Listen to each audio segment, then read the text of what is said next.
सियावर रामचंद्र की जय।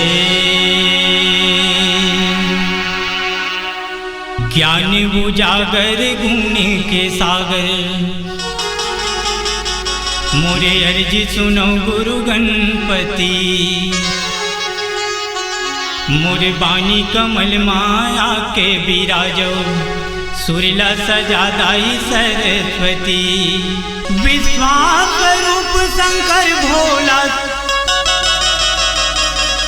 श्रद्धा के स्वरूप दाई पार्वती। लगन लगा दो राम भजन माँ, पाऊँ मैं अविरल भक्ति। तुम्हारे बिना अधर लागे, जल दिया वो बजरंग बली।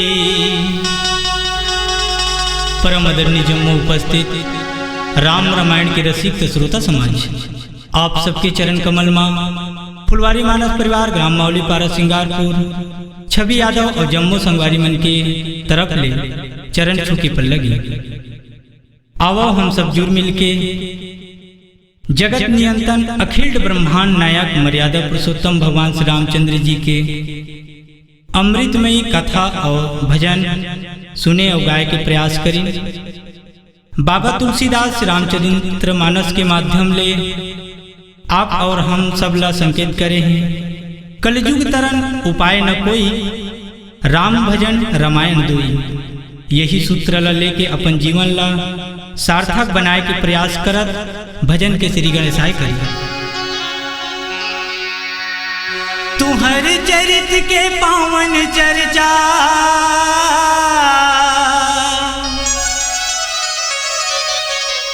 तुहर चरण मायरपन है।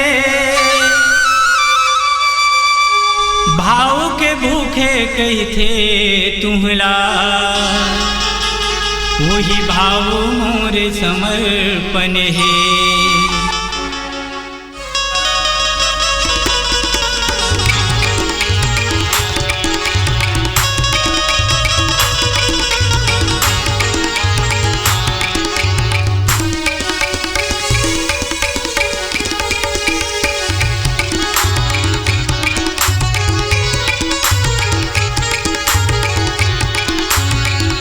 ज्ञानी गुण सूर के आधार, मोर शारद माई आके लगा दे बेड़ा पार।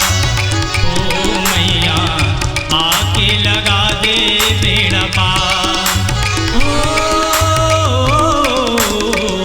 ज्ञानी गुण सूर के आधार, मोर शारद माई आके लगा दे बेड़ा पार।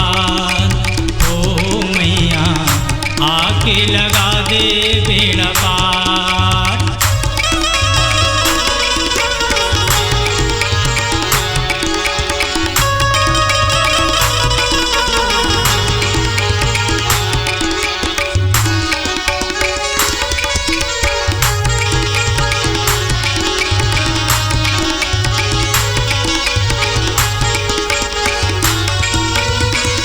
वाल्मीकि बन गए ज्ञानी, तोला धर के साथी। वाल्मीकि बन गए ज्ञानी, तोला धर के साथी। सूरदास बन गए ध्यानी, तोरे पाके आँखी। सूरदास बन गए ध्यानी, तोरे पाके आँखी। हो मैया दुनिया में होगे उजियार, मोर शारद माई आके लगा दे बेड़ा पार। हो मैया आके लगा दे बेड़ा पार। हो ज्ञान गुण सूर के आधार, मोर शारद माई आके लगा दे बेड़ा पार। हो मैया आके लगा दे बेड़ा पार।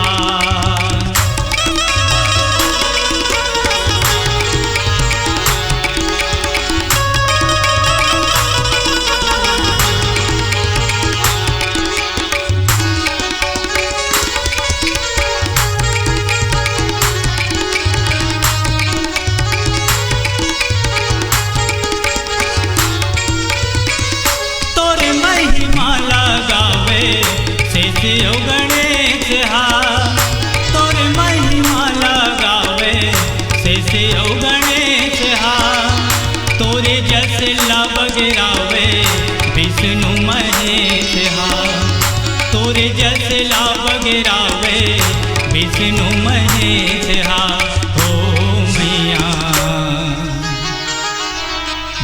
महो के तसवार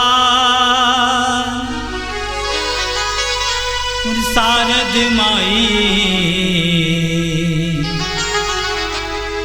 आके लगा दे बेड़ा पार हो मैया आके लगा दे बेड़ा पार हो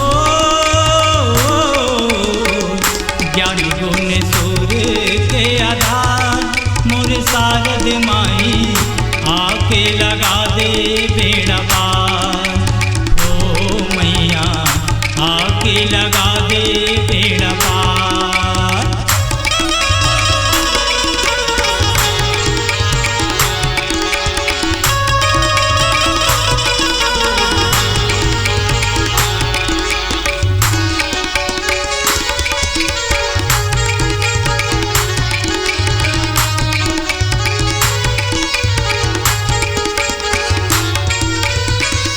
तही बनैया दाई तही बिगड़ैया तही बनैया दाई तही बिगड़ैया मोर डूबती नैया के तही खेवैया मोर डूबती नैया के तही खेवैया हो मैया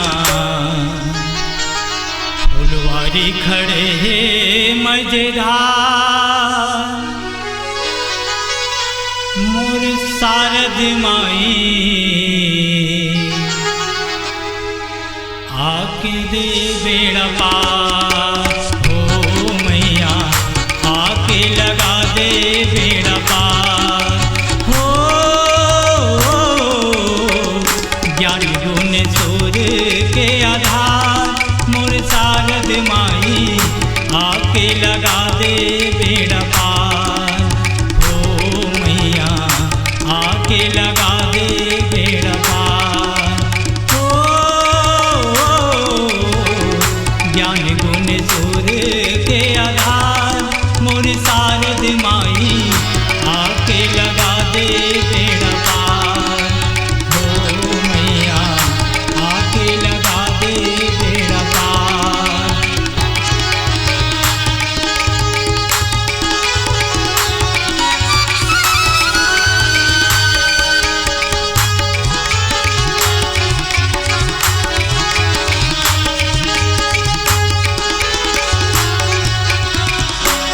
एहि मह रघुपति नाम उदारा अति पावन पुराण श्रुति सारा मंगल भवन अमंगल हारी उमा सहित जहि जपत पुरारी।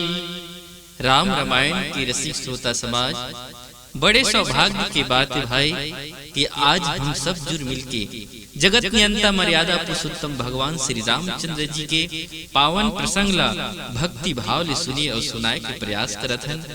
भगवान की कथा भैया अवर्णी है। गोस्वामी जी कहे जल सिंह कर मही रज गिनी जाही रामचरित बरनी न सिराही। मानस में 4 घाट है भैया, 4 पीठ है जिहाँ ले भगवान की कथा सुने बर मिलते। ज्ञान घाट, उपासना घाट, कर्म घाट, शरणागति घाट। आप सब जाना था भैया कि कौन कौन घाट में कौन कौन श्रोता है और कौन कौन वक्ता है। ग्रंथकार बाबा तुलसी शरणागति घाट ले भगवान के कथा ला हमन ला सुनाए के प्रयास करे है।